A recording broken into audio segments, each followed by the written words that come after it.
In the op-ed he published this past summer following, in the wake of Dean Ellison's letter to the freshmen, you refrained from using the terms that actually created a lot of the media buzz surrounding the university's commitment to free expression, more specifically trigger warnings and safe spaces. Right. So we were just wondering if you could Yeah. tell us about like, whether or not you condone the use of intellectual. Yeah. So the part of the reason that I don't talk about that very much is because the notions are not really well defined. In the sense, when you say safe spaces to people, they don't know exactly what you're talking about. It can mean a whole variety of different things. And the same thing with trigger warnings. There are,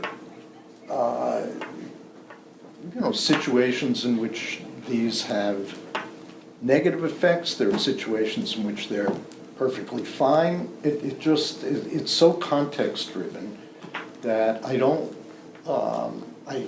you're right that I did not mention them in those letters because it's not the, it doesn't give you a well-defined thing. I mean, you basically need a major discussion about it to say anything about it. Whatever you say in the little amount of space that the Wall Street Journal gives you is inevitably going to be misinterpreted by a large number of people because you can't actually explain it. So when you say that I didn't address them, and that's true, is I think that that's a kind of discussion that needs to take place at a different sort of level. So it's certainly the case, as far as I'm concerned, that faculty have to be able to decide whatever they want to in their classrooms. So if they decide they want to do this, somebody wants to do this, which they call by whatever label they want, somebody else doesn't want to do that, that's all fine. And they should be, the main point is faculty should be able to decide what they want, and that we are not having a policy that constrains faculty one way or the other in terms of what it is that they're, the way they're approaching their class. So that's what I believe about all these things, so that faculty in their classrooms need to be able to decide these things. So. And then I guess a more quick follow-up question. So then going beyond just the trigger warnings and safe spaces themselves, do you condone the stance that was taken in, I guess, in the letter that your article was in response to?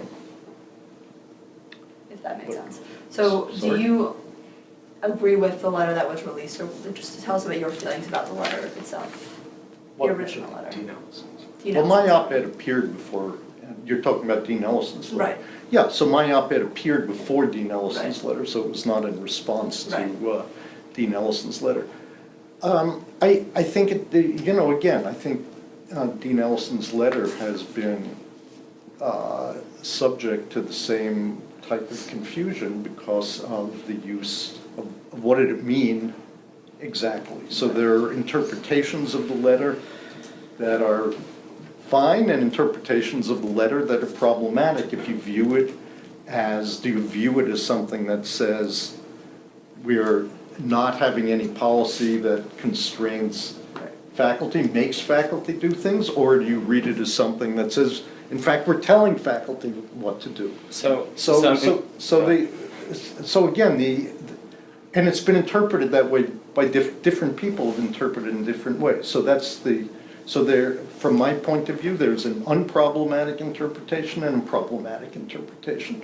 So the letter doesn't leave a lot of room for interpretation. It says, we do not support so-called trigger warnings, we do not condone the creation of intellectual safe spaces. So how can you read that as, we actually do think trigger warnings, safe spaces are good in some contexts, we let faculty use them all the time. That doesn't seem to be what the letter says. It says pretty affirmatively, we don't condone. Well, but that's not true. So it's not true that we tell faculty what to do.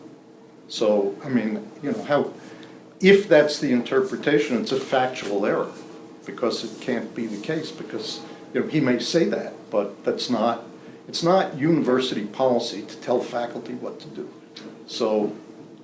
But the university says we do not condone it. Doesn't that mean? This is Dean Ellison's letter. Right. This is not the university. This is so Dean you have to Ellison's. sign off on the letter. So when Dean Ellison wrote his own letter. Yeah.